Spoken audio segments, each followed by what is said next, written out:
Hey guys, it's Lucian, and today I'm going to be doing my March and April reading wrap-up.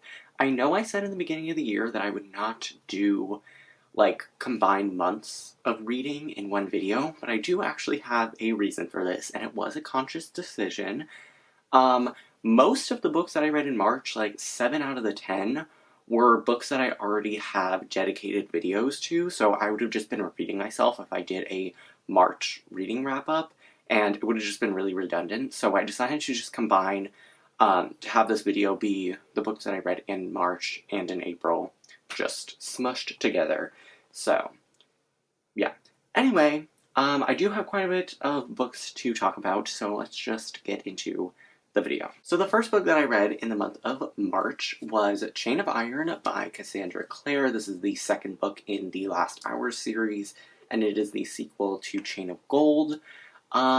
So I'm not going to be talking about this book because I have a full 50-minute reading vlog review up on my channel, so you can find that, but I gave this book 5 stars. I absolutely loved it, and it will be on my favorite books of the year list. But again, you can catch all of my spoilery thoughts in that reading vlog. Similarly, the next few books that I read in March were the Grisha Trilogy, or the Shadow and Bone Trilogy, which is Shadow and Bone, Siege and Storm, and Ruin and Rising. Again, I have an entire reading vlog dedicated to my reading of these 3 books, so you can catch all of my thoughts there. I reread these to prepare for not only Rule of Wolves, which is the most recent Grishaverse book, but also for the TV show. Again, I gave all these books 3 out of 5 stars, somewhere in the 3 range, but again, all of my feelings are in that reading vlog. This next book that I read, I do not have a video for, so I will go into depth about it, and that is A Court of Silver Flames by Sarah J. Maas.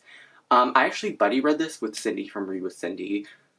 Well, not actually, because I read this book and I read it before her. We planned to buddy read it, but I read it before her, so I read it and then she caught me up with where she was reading as she was making her way through this book. But if you did not know, which I don't know how you wouldn't know, but this is the 4th, 5th-ish book in the A Court of Thorns and Roses series by Sarah J. Maas.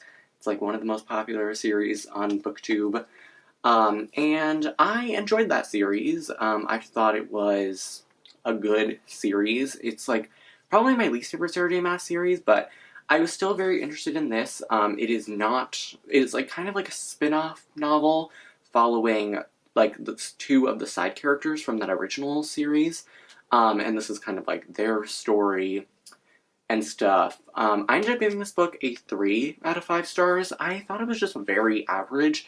This book is literally 750 pages long, and Miss Sarah Janet did not need to make it that long. It was honestly way too long for my taste. This book could have easily been 500 pages, max. But for some reason, there needed to be 20 chapters dedicated to training, and just random things. I feel most of this book was training, and then steamy scenes, and then training, and then steamy scenes, and then there were a few chapters here and there dedicated to actual plot stuff. But since I was not the biggest fan of the characters in this book, I warmed up to them as we went on, but for the most part, I just didn't really feel for them that much. That kind of played into my not enjoyment of it, because it's very character-driven, and I didn't care about the characters. So it was kind of just why am I reading this? And it took me a week to get through because, again, she thick. And it just was not a pleasurable reading experience, really.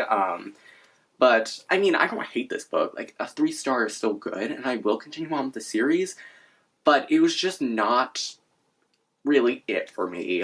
There were some scenes in here that I genuinely enjoyed. There were a few sequences of chapters that deal with, a mask, a crown, and a harp, I think. And that I really liked, because I think Sarah J. Maas is a really good high fantasy writer, but I'm just not a fan of her books that, I feel this could have been in the vein of Tower of Dawn, which is, less fantasy, more character-driven, but this wasn't. Tower of Dawn is a superior Sarah J. Maas book, and this was kind of just average for me. I think this is, like, probably one of my least favorite of her books, but, I mean, it's fine. I don't really, like, care that much that I didn't enjoy this book. I kind of went in with mediocre expectations, so I wasn't, like, underwhelmed, really. I was just whelmed. So I think that it was fine, but I don't really have any feelings towards it, especially since it's been a little while since I read this book. I kind of just, like, have forgotten about it. But I will continue on with the series. I'm definitely more excited for Crescent City 2, though, than the next book in this series. Then the next two books that I read were the two books in the Six of Crows duology by Leigh Bardugo. I reread these as well, and again, I have an entire reading vlog dedicated to my reading of this series, which, again, I will link in the description box below, but I gave this both 5 stars. It's just, rereading this series just reinforced how much I love it. It is definitely one of my favorite series of all time, and yeah, I love the characters in here, the writing, amazing, the plot, stellar.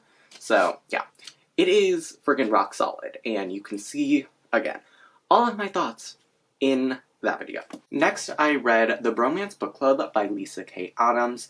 This book is a romance book. I really needed a romance book after reading a lot of intense fantasy, and I just wanted, like, a break for my brain, so I just picked this up on a whim. And I really enjoyed it. This is basically about this baseball player named Gavin, and he and his wife are, like, planning to get a divorce because she drops this bombshell on him. I'm not going to tell you what it is because it wasn't really revealed until a little bit later-ish, and I feel like it just wouldn't be as impactful if I told you about it. But anyway, they are about to split up, and he basically finds out that a bunch of the people in his baseball team have this club called the Bromance Book Club, where they basically just read Regency romances to find out how to woo their women. And it is really, really fun, and I had a really fun time reading it. In addition to getting both Gavin and his wife Thea's point of view, you also get snippets from the romance book that they are reading called Courting the Countess, I think. And it was just really fun. I really, really liked this book. The first 100 pages, I was kind of struggling a little bit. I was just like, I don't know how I'm going to enjoy this. It's just not really for me. But it really, really picked up in the, latter sections of this book. Like, from 100-ish pages on, I had a really, really fun time reading it. So I'd say if the beginning is not really that gripping for you, definitely continue on, because I think it will capture your attention if you just push through the beginning a little bit. But I ended up giving this book 4 out of 5 stars. It was really fun, and I would definitely recommend it. Next, I read The Hating Game by Sally Thorne. This is another romance book, and this follows a woman named Lucy who works at this publishing company, which basically had, like, a merging. So there are 2 CEOs, and she is the assistant to one CEO, and then this other guy, Joshua, is the assistant to the other CEO, and they basically hate each other. You don't really know why in the beginning of the book, so I'm not going to say it, but they basically really don't like each other, and then there is this competition for who will be, like, promoted, and then they kind of start to wonder if they do really hate each other, and it's a romance book. They get together, so I am going to be really honest. I was not the biggest fan of this book. I thought it was just alright. I ended up giving it like a 2.75 out of 5 stars. I mean, again, it's not the worst thing I've ever read, but it just wasn't really for me. I was not the biggest fan, to be honest. Like, the writing was just nothing special. And I feel like sometimes it was a little bit insensitive. The characters were just alright. I didn't really have any attachment to them, and I didn't think that these were 2 people that needed to get together, so I really felt no, like, drive while reading this. And the plot was kind of just okay. It was just kind of boring to me. The setting, it's basically like an office romance, and I really don't care about, like, office set media. It's just not for me, really. It's just a little too much like real life, so I feel like it just not the biggest fan. But I mean, I feel like this could just be a me thing. Like, I don't know. I just feel like this didn't really mesh with me. Also, there are some jokes in this book that went a little bit too far, and it kind of made me uncomfortable. But I mean, other than that, there's nothing really wrong with this book. It didn't do anything bad. It just, again, was not my cup of tea. So, yeah. The next two books that I read were King of Scars and Rule of Wolves by Leigh Bardugo. I reread King of Scars and then I read Rule of Wolves for the first time. Again, not going to get into this because I have an entire review for this series that I just put up, like a reading vlog review. So, again, link in the description. It's like 40 minutes long, so you can have a day watching that. But I ended up giving King of Scars 4 stars and Rule of Wolves 5 stars. So, if you want to see more of my feelings, check out that video. After that, I kind of went on like a YA fantasy kick. And the first one that I picked up was We Hunt the Flame by Hafsah Faizal. This is a, like, Arab-inspired fantasy, Middle Eastern-inspired fantasy. This is basically set in a world where there is this main sultan who rules over this sultanate. And then there are these, like, 5 caliphates in the world, and then there is a caliph to, like, govern them all. And we follow 2 main characters. The first is a girl named Zafira, who has, like, who keeps like going to this forest called the Ars, which is like a deadly forest, and then our other main character is Nasir, and he is the crown prince, so his father is the sultan, and they end up going on this quest to find this like ancient artifact that is a book, and they are sent there by a woman named the Silver Witch, and it is like a kind of quest book. I'm doing a really bad job explaining this, but I feel like it's honestly really hard to sum up this book for some reason, or maybe I'm just having a hard time. I don't know. But it's a fantasy, it's a quest book. They go to find this book in this, like, place that is, like, in the center of the whole sultanate thing. I actually really enjoyed this book. I ended up giving it a 4 out of 5 stars. I'm gonna be honest, though. Part 1, which is like the first 150-ish pages of the book, I was not feeling it. I was like kind of ready to like not finish the book, but I was like, I'm gonna push through, I'm gonna keep going, and I read parts 2 and 3, and it like really picked up for me. It was like going to end up being like a DNF or a 2-star book, but part 2 and 3 brought it up to a 4-star. So I really enjoyed the like latter half of this book. And I just think it was a really, really good. I think the characters were interesting to follow, and I think the writing was really magical, and I really, really enjoyed it. It was very descriptive without being, like, purple prose, and the world was really interesting. I'm doing a really horrible job summing up my feelings, but I really enjoyed it. I thought it was a fun introduction to a YA fantasy series. It's really, really fast-paced once you get to part 2. The chapters are really quick and short, and so you can really just fly through this book in like a day or two. And I had a really, really fun time. And I feel like if you are new to YA fantasy, this could be a really, really good one. It does take a little while to like get used to the world, but once you do, it's smooth sailing. So I would definitely recommend it, and I will probably pick up book 2. Next, I read another YA fantasy, and that was Where Dreams Descend by Janella Angelis. This is like a circusy book, but we follow a main character named Kalia, who basically flees from this place that she is to go to this enchanted city that is like covered in ice, and she wants to enter this competition, but she is a woman, and there has never been a woman in the competition, but she ends up entering, and then all this crazy stuff happens. It's kind of like Caraval by Stephanie Garber. But I ended up giving this book 3 out of 5 stars. I thought it was kind of just okay. I like Caraval a lot better, so if you are looking for like a circusy book, I definitely recommend reading that one first. This was kind of just fine to me. It did nothing wrong, but it also just like was not really my cup of tea. It was quite generic. Like, the writing was nice at points, but also kind of generic at points. The characters were pretty juvenile. Like, they did not feel like teenagers. They felt like, this almost felt like a middle grade novel, and it was really weird. I could not pinpoint my feelings on this book while I was reading it, and I don't think I can now. Like, my Goodreads review for this book is all over the place because I had no idea what my feelings are, and I still don't know.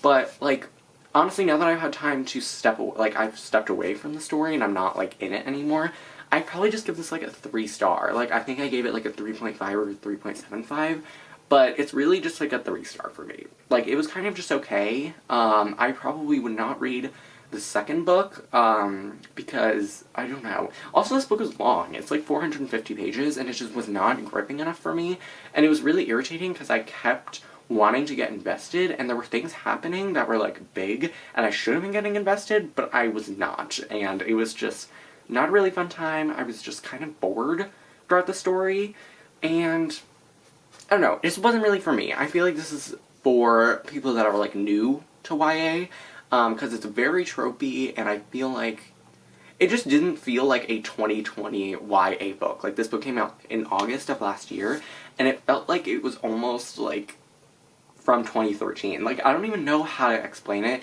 and I can't really wrap my head around it, but it just was not really anything unique, in my opinion. Though I know a lot of people love this book, so to each their own, but I was not a fan. Next, I read Lore by Alexandra Bracken.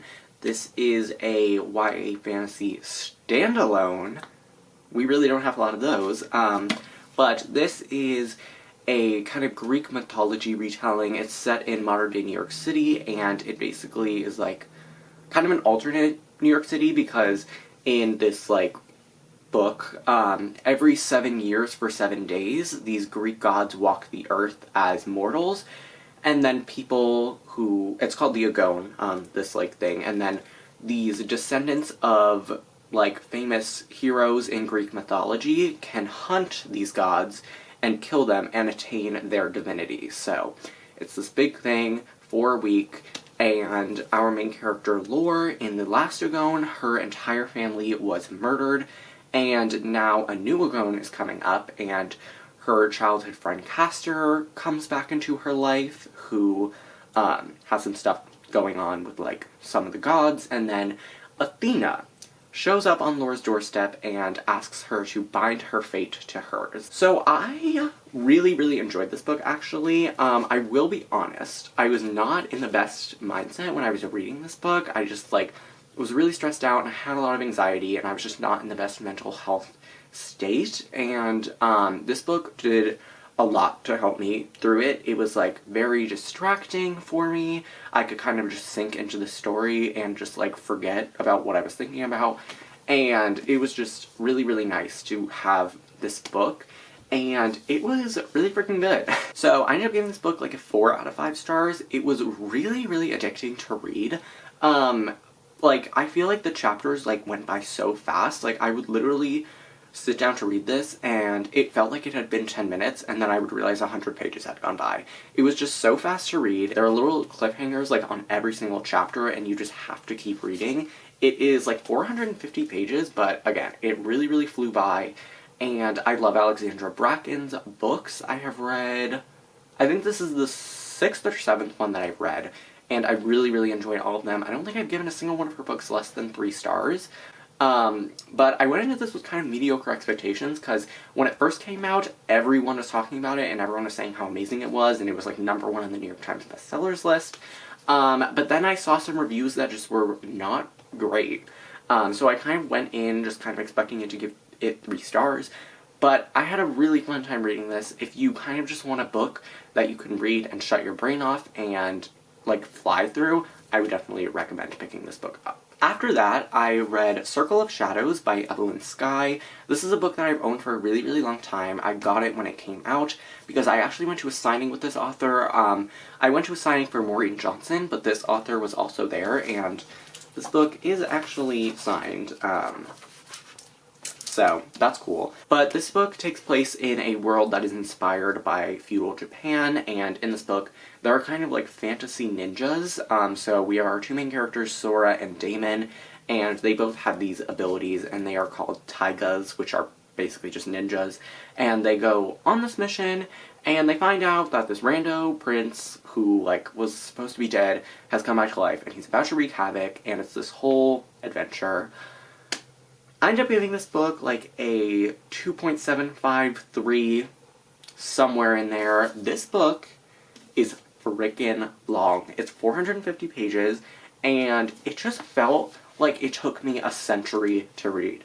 I was excited to read this book in the beginning. I had started it like a few times, but I just ended up putting it down. Not for any particular reason, but I just was not into it when I started reading it those couple times. But this time I read it, and I read it all the way through. And I just don't get it. I think this book was so boring. Like, it was just, there were things happening, but I just was not interested. The characters were nothing special. They were very generic. And they just did not have any interesting traits. And they just felt like they were marionettes that the author was controlling. And I feel like this had the possibility to be like an amazing fantasy story, but it wasn't. And I feel bad saying that because I've seen interviews with Evelyn Skye, and I met her at that signing, and she seems like a lovely human being, and she's like basically just a ray of sunshine. So I feel really bad not liking her book, but, you know, it's fine. There was just something about this book that I didn't mesh well with. It was just not for me.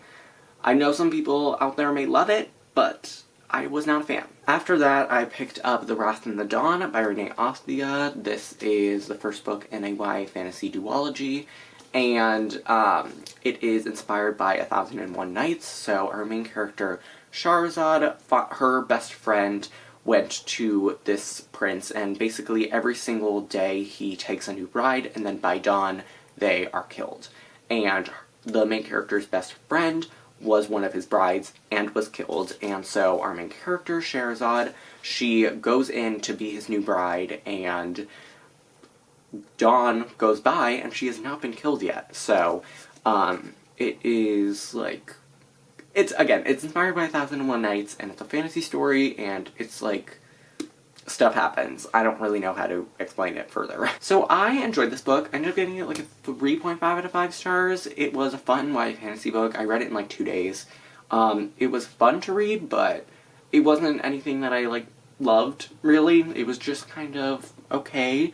There were some things in this book that I did really like. I liked Renee Ostia's writing. I think the characters were pretty cool. But the rest was kind of just boring. Like the world was cool as well. Like, I liked the world. But the plot was not anything really amazing. There was a cool plot twist at the end, but the more time that I spent away from this book, it just was not my favorite. So I would probably lower my rating to like a 3, or like maybe a 3.25, but I don't have any ill feelings towards this book. I just feel like as time has gone by, I have like less attachment to it. I might still end up reading the sequel, but for now I'm fine with just having read this, and I do genuinely like Renee Ostia's books. Like, I have read, I don't know, like 3 of her books before this one, and I did enjoy them all, and I still enjoyed this, but I think I like her more recent books more than this one, and I feel like if I had read this, like, earlier when I started reading, or, like, around the time that it came out, I would have really enjoyed it, but since I've read a lot of YA fantasy, I feel like this was just nothing that was, like, brand new and unique and like creating something new. And not every book has to create something new, but I feel like this is just, I've seen these tropes a lot, and it was just okay to me. I'd still recommend it though. So next I read One by One by Ruth Ware. This is a mystery book, and it basically follows these people who are they work for this company called Snoop, and it's kind of hard to explain, so I'm not going to. And they basically are all going to this chalet in the Swiss Alps, I think, or the French Alps. I can't remember which one, or like which side. So one of our main characters is Liz. She is a person who works for the company, and then our other main character is Aaron. They are our 2 POV people, and Aaron works at the chalet that the company members are going to be staying at. So basically the inciting incident for this book is an avalanche comes and people start dying one by one, as the title would suggest. It's kind of like a newer version of And Then There Were None, and it's a locked room mystery, and it's like snowy and stuff. So I actually really enjoyed this book. Again, the first 100 pages I was not a fan of. It was just very boring to me. It took like 100 pages for any murders to happen. Actually, the first half of this book was kind of boring to me. It took like 100 pages for the murder to happen, and then it was just kind of like slow. But there is a twist midway through, and it really propelled me through the rest of this book, and it was really fun. And I really enjoyed my time reading it, and I think if you are looking for a newer mystery book, this is definitely like a lot more mystery than thriller. I would definitely recommend this book. I don't want to say much more because I feel like saying anything else would be spoilery, but I ended up giving it a 4. Did I already say that? I can't remember. But I did definitely enjoy it, and I would honestly reread it, because I think the twist in the end was really cool, and I feel like rereading it, knowing the twist, would be fun. Next, I read The Boy, the Mole, the Fox, and the Horse by Charlie Mackesy. This is a picture book, and it's a really, really popular one. It's like, I don't know, I feel like everyone has read this book. And I loved this book. I ended up giving it a 5 out of 5 stars. It is one of the most wholesome, heartfelt, amazing books that I've ever read. I will be rereading this forever. I love it so much. I just, like, want to reread it right now. I think it is just so amazing, and I love it so much. And I mean, the summary is the title, so I feel like I don't really have to go into the plot of this book. But please read it. I feel like anyone, whether you're 2 or 102, you can enjoy this. So, definitely pick it up. No matter how old you are, no matter who you are, everyone's got to read this book. Next, I read The Lost Book of the White by Cassandra, Clare, and Wesley Chu, which is the sequel to The Red Scrolls of Magic. It's the second book in the Eldest Curses series. And this is now one of my new least favorite books. I gave it 1 star. I was not a fan of it at all. I can't really go into this because I feel like it would spoil a lot for the other Shadowhunter books. But just know I hated this book. I think that the characters were not even themselves. They were really out of character. The plot was nothing special. The writing, and honestly, I love Cassandra Clare books. Some of them, I always enjoy them, but some of them I actually love. And so this was a huge letdown for me, and I actually really enjoyed the first book in this series, so it was a big shock to me that I didn't enjoy this, but it was just nothing about this book I liked. Literally nothing. I liked part 1, I thought it set things up cool, and then part 2 was just, not good. And then part 3 just, made it go down all the way to a 1 star. And I literally hate that saying this. I barely ever give 1-star books. Books 1 star. I give books 1 star, probably once a year. And this book just was not good. It was not good at all. And I still am going to debate whether I'm going to read book 3 in this series. But I think I'm just going to stick to Cassandra Clare's, books that she writes on her own. So, yeah. Not a fan of this. Don't really want to talk about it anymore, but just definitely not a fan. 1 star. After that, I had to wash out the sour taste in my mouth, so I read You Will Be Found by Ben Pasek and Justin Paul. This is just a book my mom saw and bought for me. But this is just a song from Dear Evan Hansen, and there's illustrations in it. I actually forgot that this was a song from the musical. I thought it was just written by these 2 people. So I went into it not really knowing what it was, and I loved it. I did not give a star rating to it because it's just the song. But I would honestly reread this. It take 3 minutes to read, but it was really cute and I really liked it, and yeah. I mean, I don't really have much else to say, so. And then the final book that I read in April, we're almost done with this video, I promise, was The Soulmate Equation by Christina Lauren.